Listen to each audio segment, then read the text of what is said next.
केंद्र सरकार की हैं। एक प्रकार से 30 यूनिट ए होते हैं। इसके साथ साथ सीमा सुरक्षा, intelligence, investigation, research, training, record keeping, ये सारी जिम्मेदारी भी केंद्र सरकार पर है। मैं इसमें बीपीआरएनडी की बड़ी भूमिका देखता हूं और बीपीआरएनडी ने इस भूमिका को बहुत अच्छे तरीके से निभाया है। मित्रों, विगत कुछ वर्षों में मोदी जी के नेतृत्व में भारत सरकार ने ढेर सारी उपलब्धियां आंतरिक सुरक्षा का जहां तक सवाल है प्राप्त की हैं। जम्मू कश्मीर, पूर्वोत्तर, टेररिज्म एज अ होल, मादक पदार्थों की तस्करी, वामपंथी उग्रवाद के क्षेत्र में शांति स्थापित करना तथा महिला सुरक्षा, ये सारे क्षेत्रों में केंद्र सरकार ने ढेर सारी उपलब्धियां भी प्राप्त की है और बहुत सारे नए इनिशिएटिव लिए हैं। मुझे विश्वास है कि हमारे 2 दिन के चिंतन शिविर के अंदर ये सारी चीजों से आप अवगत भी होंगे।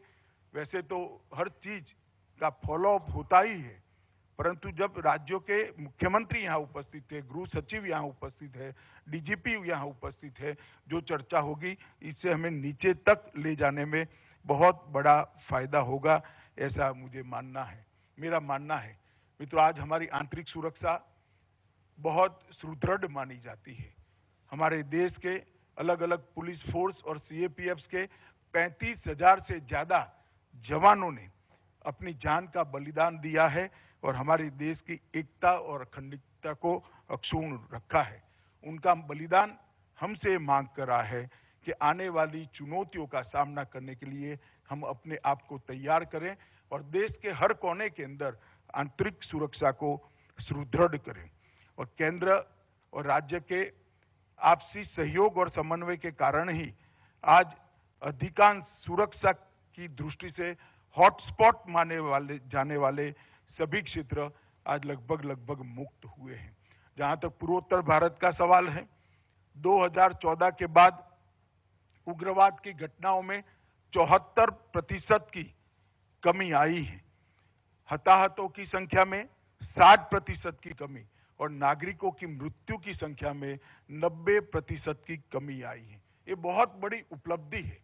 90% की सिविलियन डेथ को कम करना इतने कम समय के अंदर 8 साल के अंतराल में, मैं मानता हूं ये बहुत बड़ी उपलब्धि है। दीर्घकालीन शांति समझौते भी हमने किए हैं। एनएलएफटी, बोडो, ब्रू, कार्बी और आंगलोंग के समझौतों ने लगभग 9,000 उग्रवादियों को सरेंडर होने का प्लेटफॉर्म देकर एक लंबे समय की शांति को पूर्वोत्तर के अंदर प्रस्तावित किया है। और इसी का परिणाम है कि जहां पहले अपसफा लगा था, ऐसे क्षेत्रों में से 60% से ज्यादा क्षेत्रों में स्पेशल पावर एक्ट को खत्म करने का हम साहस कर पाए हैं। ये बहुत बड़ी उपलब्धि है। जहां तक वामपंथी उग्रवाद का सवाल है, इसमें भी हमने बहुत उल्लेखनीय उपलब्धियां प्राप्त की है। लगभग 77% की कमी हिंसा में 2014 के बाद अब तक आई है और मौतों की संख्या में 87% की कमी दर्ज की गई है। ये बहुत बड़ी उपलब्धि है। एक जमाने में रेड कॉरिडोर, पशुपतिनाथ से तिरुपति का रेड कॉरिडोर बड़ा प्रख्यात हुआ था। आज वो पूरी लड़ाई को राज्य और केंद्र संयुक्त रूप से लड़े हैं और सफलता हासिल की है। मैं इसमें जिन्होंने अपना योगदान दिया है, इस सभी को साधुवाद देना चाहता हूं। और जो 2014 में 113 जिले वामपंथी उग्रवाद से ग्रसित थे, आज उसकी संख्या घटकर 46 रह गई है। ये बहुत बड़ी उपलब्धि है। धारा 370 को जम्मू कश्मीर में निरस्त करने के बाद जम्मू कश्मीर में लोकतंत्र और शांति के एक नए युग का प्रणिपात हुआ है। 5 अगस्त के पहले के 37 महीने और 5 अगस्त के बाद के 37 महीनों में आतंकवादी घटनाओं में 34% की कमी आई है। सुरक्षा बलों की मृत्यु में 64% की कमी आई है और नागरिकों की मृत्यु में 90% की कमी आई है। ये बहुत बड़ी उपलब्धि है और आज जम्मू कश्मीर में 35,000 से ज्यादा चुने हुए प्रतिनिधि 35,000 से ज्यादा चुने हुए प्रतिनिधि पंचायत से लेकर तहसील पंचायत, जिला पंचायत, इस सभी जगह लोकतंत्र को प्रस्थापित होने में देश को सफलता मिली है। और 2019 के पहले आजादी के बाद 19,000 करोड़ का इन्वेस्टमेंट जम्मू कश्मीर में कुल आया था। अब 57,000 का इन्वेस्टमेंट सिर्फ 3 साल के अंदर जम्मू कश्मीर में आया है, जो बताता है कि जम्मू कश्मीर अब विकास के रास्ते पर आगे बढ़ चुका है। नारकोटिक्स के खिलाफ लड़ाई में भी 8 वर्षों में हमने 3,000 से ज्यादा केस दर्ज कर 20,000 करोड़ से ज्यादा का ड्रग को जब्त कर उसको नष्ट करने का काम किया है और एक बहुत बड़ी लड़ाई नारकोटिक्स के खिलाफ हमने की है। साथियों, गृह मंत्रालय ने लीगल फ्रेमवर्क को मजबूत करने के लिए ढेर सारे कदम उठाए हैं। आतंकवाद के खिलाफ जीरो टॉलरेंस की नीति को अपनाते हुए NIA और UAPA दोनों एक्ट के अंदर हमने बहुत बड़े बदलाव किए हैं।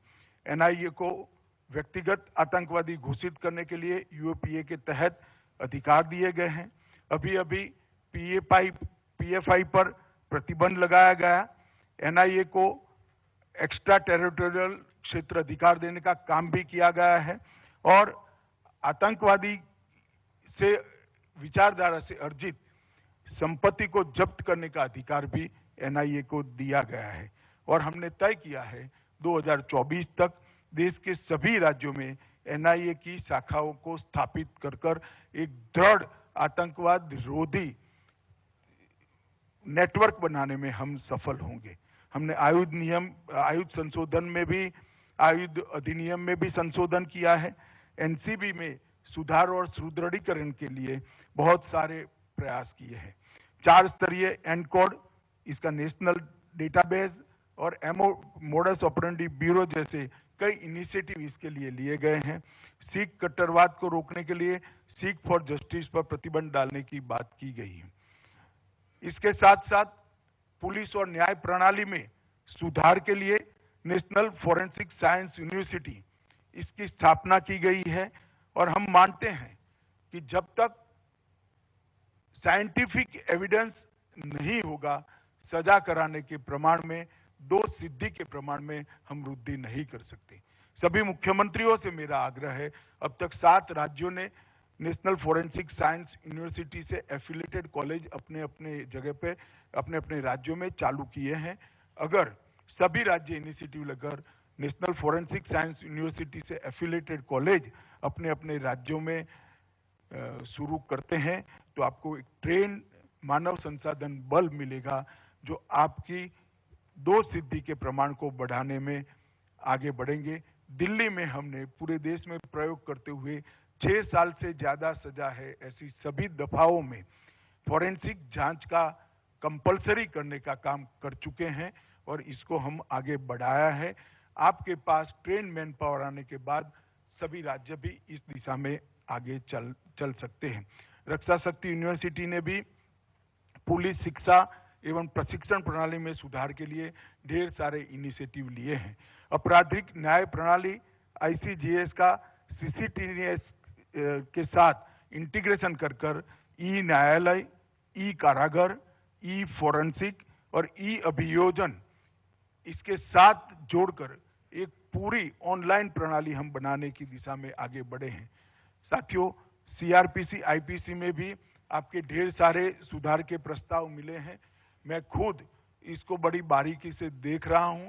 हर रोज हम कई घंटा इस पर इन्वेस्ट हो चुके हैं।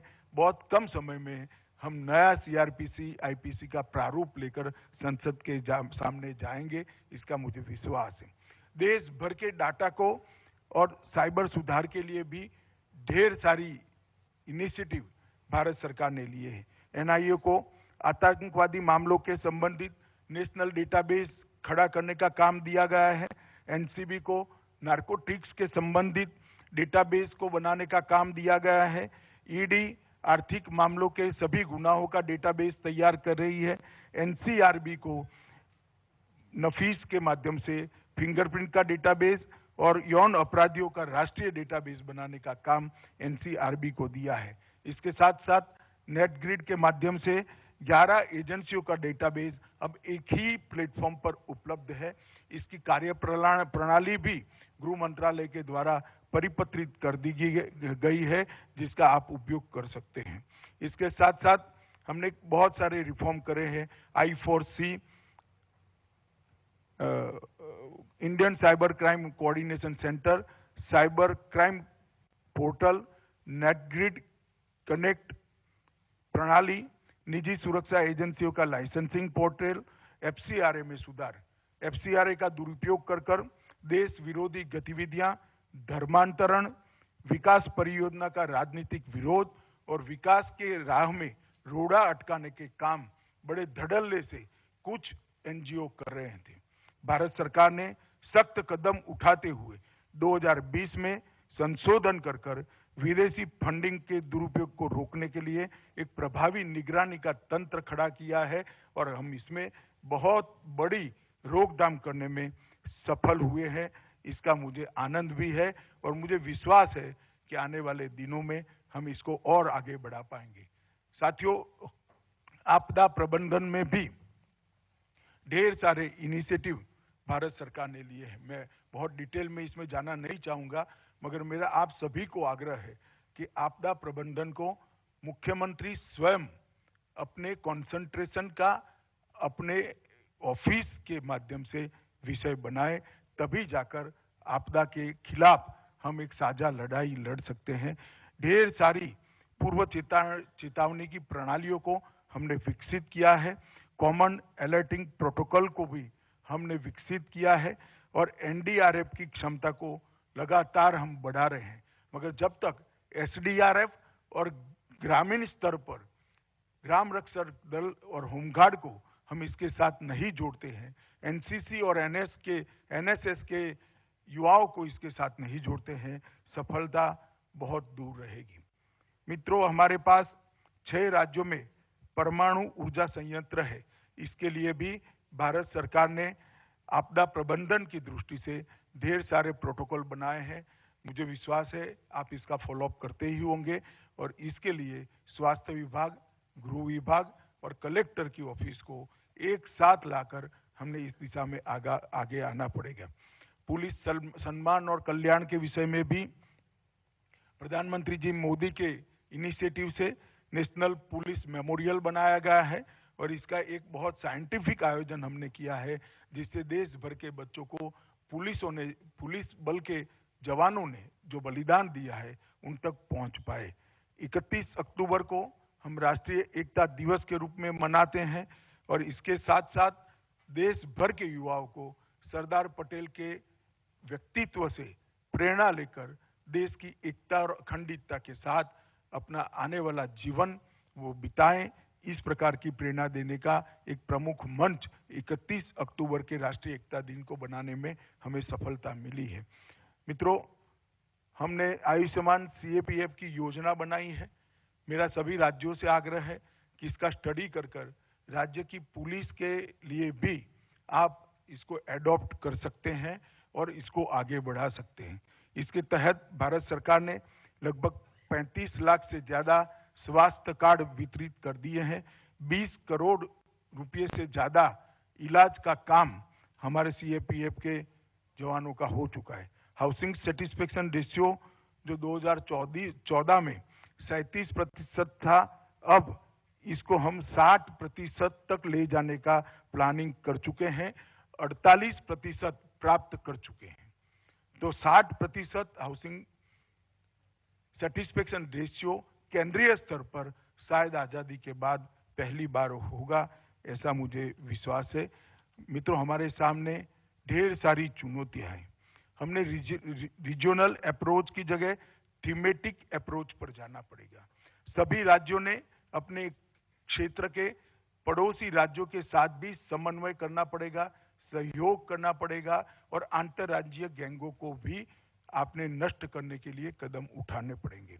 भारत सरकार की सभी एजेंसियां, चाहे इंटेलिजेंस ब्यूरो हो, चाहे एनआईए हो, चाहे बीपीआरएनडी हो, चाहे एनसीआरबी हो, आप लोगों की सदैव सहायता के लिए तत्पर है। मोदी जी के नेतृत्व में हम एक शांत और समृद्ध, सुरक्षित भारत बनाने के प्रयास में कुछ नहीं छोड़ेंगे, ऐसा मुझे विश्वास है।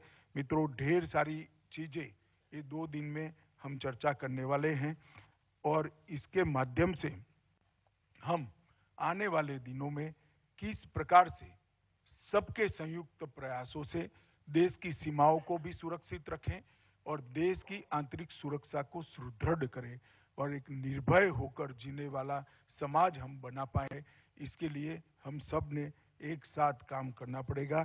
कुछ चीजें बहुत महत्वपूर्ण आएगी, जिसमें कुछ पुलिस स्टेशन से लेकर राज्य सरकारों ने इनिशिएटिव लेना पड़ेगा।